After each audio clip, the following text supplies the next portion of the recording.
सदाई रहंदी, ही जिंद सदाई रहंदी,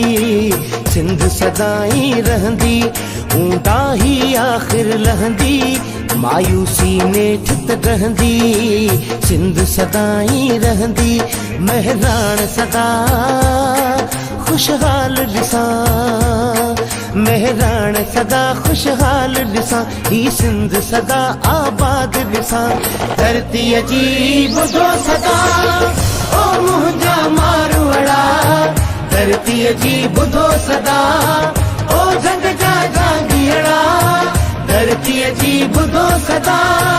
ओ मुंहिंजा मारवाड़ा, धरतीअ जी ॿुधो सदा